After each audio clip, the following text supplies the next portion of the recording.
לכל איש יש שם שנתן לו אלוהים ונתנו לו אביו.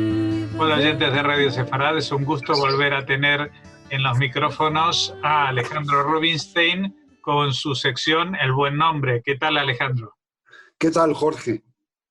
Bueno, hoy nos vas a proponer un nombre que mucha gente conocerá porque es un nombre bastante extendido, Baruch en hebreo o Benito en español y en otros idiomas, pero que es muy difícil encontrarle algún personaje bíblico, pero me imagino que tú lo has hecho.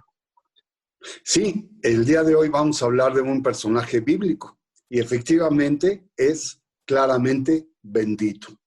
Se trata de Baruch, el bendito, quien aparece en 4 ocasiones con personajes de variadas características y de quienes habremos de explorar sus vidas. En primera instancia, se le cita en Jeremías, o Irmiao en hebreo, en el capítulo 32, versículo 12, al hijo de Neria y nieto de Maaseia, un escriba y compañero confiable de Jeremías en el siglo VI antes de la era común, y quien tuvo la tarea de dejar constancia escrita de sus profecías y con alta probabilidad fue el autor de la narrativa biográfica del gran profeta citado. El hermano de Baruch, Seraya, era un alto oficial en la corte del rey Tzidkiyahu y le acompañó durante la visita real que éste hizo a Babilonia. Y posteriormente constató la destrucción babilónica de Jerusalén, por lo que fue enviado al exilio. Como ya ha quedado establecido, nuestro escriba cumplía su tarea encomendada por Irmiao al mismo tiempo en que reinaba el rey Yehoiakim, quien prohibió precisamente al profeta Jeremías a acudir al templo a expresar sus profecías. Ante ello, el profeta encomendó a Baruch que lo sustituyera, con la esperanza de que los escuchas presentes se arrepintiesen de sus malas acciones que desafortunadamente prevalecían en ese entonces en la tierra de Israel. Así lo hizo, y su presencia no pasó desapercibida. Mica, hijo de Gemaria, le escuchó y de inmediato reportó lo sucedido a Yehudí, el hijo de Betanía, quien era un oficial de la corte. Fue él quien ordenó a Baruch que se hiciera presente en el palacio y le ordenó que leyera su escrito. Concluida como fue la lectura, y sabiendo que la reacción de Yehoiakim no sería aprobatoria, Baruch fue instruido por los oficiales a que se escondiese junto con Jeremías para evitar ser apresados. En el ínter, las profecías fueron leídas al monarca, quien ordenó que se quemasen los rollos y también exigió se apresara a Irmiao. Al enterarse el profeta de ello, volvió a dictar a Baruch las mismas profecías y adicionó algunas más.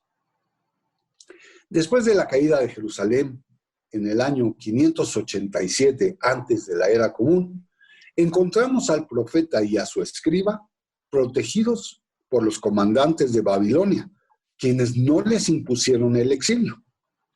Ambos personajes encontraron refugio en Mitzpah, donde Gedalia, el gobernador de Judea, residía.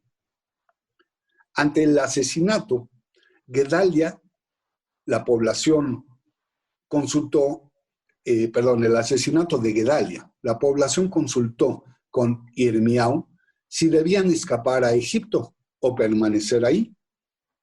El profeta les indicó que permanecieran en su población. No obstante, los pobladores supusieron que la recomendación del profeta era a consecuencia de la instigación de Baruch, ya que este último los despreciaba y deseaba que los sobrevivientes al ataque real sucumbieran ante los babilonios. Por ello, cuando decidieron ir a Egipto, llevaron consigo a Irmiao y a Baruch como garantía de su seguridad, aunque sin contar con la voluntad del profeta ni del escriba. Transcurrido algún tiempo, lo más seguro es que Irmiao y Baruch fallecieron en aquellas tierras de Egipto. El segundo Baruch de esta entrega es el que aparece en Nehemías, capítulo 3, versículo 20, y quien era el hijo de Zabai, y cuya labor de reparación del muro de Jerusalén es destacada, ya que se extendía desde donde los muros daban vuelta hasta la puerta de Eliashib, el Cohen Agadol, o sacerdote supremo. En el mismo Nehemías, en el capítulo 10, versículo 7, aparece otro Baruch, en el siglo V antes de la era común, al igual que el pasado personaje, quien firmó el acuerdo solemne de Nehemías, en el cual se ordenaba a los judíos a separarse de los extranjeros moradores de la tierra, de evitar los matrimonios con los fuereños y que deberían dedicar a Dios a su primogénito, entre otras varias obligaciones. Por último, en el siglo V también, pero estamos hablando ahora del capítulo 11, en el siglo V, se da cuenta de Baruch, hijo de Col-José, un descendiente de Pérez de la tribu de Judá. Este es el más oscuro de los personajes Baruch, ya que solo se refiere en relación a él los eventos de las vidas de su hijo Maseyá en Jerusalén, de quien ya hemos hablado, y de su hermano Shalum, que reparó la puerta de la fuente, incluyendo sus candados, puertas y cerrojos, y de la pared del depósito del río Shiloah. Bueno, pues Baruch tiene una gematria igual a 228, ya que se escribe con 4 letras, que son Bet, que vale 2, Reish, 200, Vav, 6, y finalmente Kaf, que goza del valor de 20. Su fundamento cabalístico es la tierra, ya que Bet se asocia con este elemento, mientras que Reish con el aire, nuevamente Vav con la tierra y Kaf con el fuego. Los vocablos o frases que se pueden referir en relación a Baruch y que tienen el mismo valor numérico en hebreo son Be'echad mina Jachmin, entre uno de los sabios. Tzanua, es discreto. Gever Tov, y es un hombre bueno. Me'aham Jajam, que es del pueblo sabio. Y Mahane Kohanim, esto es muy interesante porque dice que es, digamos, que el grupo o el colectivo de los sacerdotes. Y debemos citar que Baruch formaba parte precisamente de ese nivel de linaje del pueblo de Israel, que son los coanitas o sacerdotes. Es desde el punto de vista de la historia onomástica que raramente se empleó este nombre en Italia, como más adelante explicaré, y que sí lo fue en el panorama ashkenazi.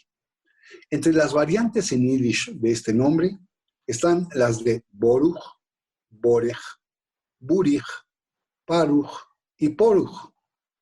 Sin embargo, la traducción de este nombre es la que ha prevalecido en la memoria del colectivo, ya que si el significado es bendito, entonces nada más adecuado que el acuñar voces como Benedictus en latín, Benedict en alemán, la misma voz, pero en vez de la I latina que conocemos, se anota la Y o la Y, que es Benedict en Polonia, y distintas sonorizaciones de la misma voz en el entonces Alemania, Bohemia y Moravia. La grafía, Bendit o Bendí, proviene de Francia, quien a su vez lo recibió de España con el vocablo bendito, que sufre la sincopía de la letra D hasta conformar el nombre que todos conocemos, Benito. Otras formas no necesariamente judías son las italianas Benedetto, las checas Beneš Benish y Benesius. Las variantes de Bendi son múltiples, por lo que únicamente habré de citar algunas como Bendik, con terminación en K, Pendit, Beines con la Y intermedia, casi en todas las siguientes voces así va a ser, Beniash, Beinush, Beinushke, Benedict y Benedix. Este es un nombre que definitivamente carece de una amplia popularidad. Sin embargo, pues hay encuestas sobre qué piensa la gente.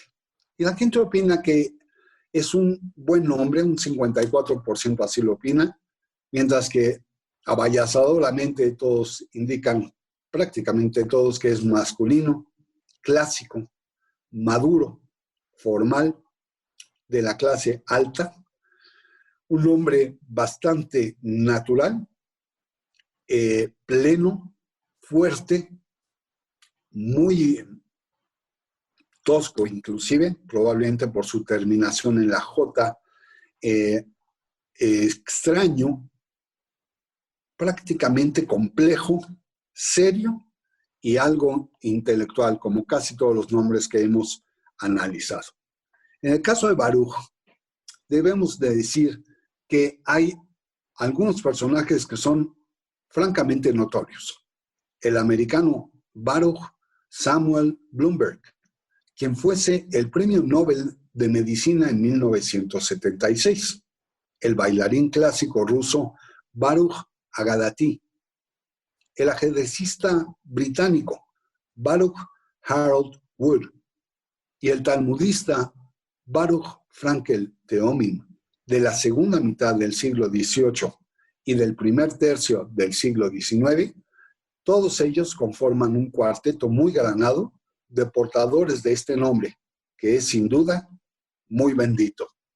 ¿Qué te parece, Jorge? Bueno, si me permites, voy a agregar a esta lista de famosos a alguien que creo que todo el mundo conoce por lo menos de nombre, como fue Baruch Spinoza, un grandísimo personaje de la historia judía. Y también voy a añadir que, aparte de los nombres que ha citado en otras lenguas europeas, el nombre de Baruch sí que está bastante anclado en la cultura árabe, donde se conoce como Mubarak o incluso como Barak. Es decir, que hubo un presidente de Estados Unidos hace poco que era Baruch, que era el bendito Barack Obama. Sin duda. Sin duda, me parece muy atinado tu complemento en esta información. Pues esperemos que podamos bendecir también la próxima comunicación dentro de 2 semanas. Hasta entonces te agradecemos mucho que nos hayas atendido. Hasta entonces.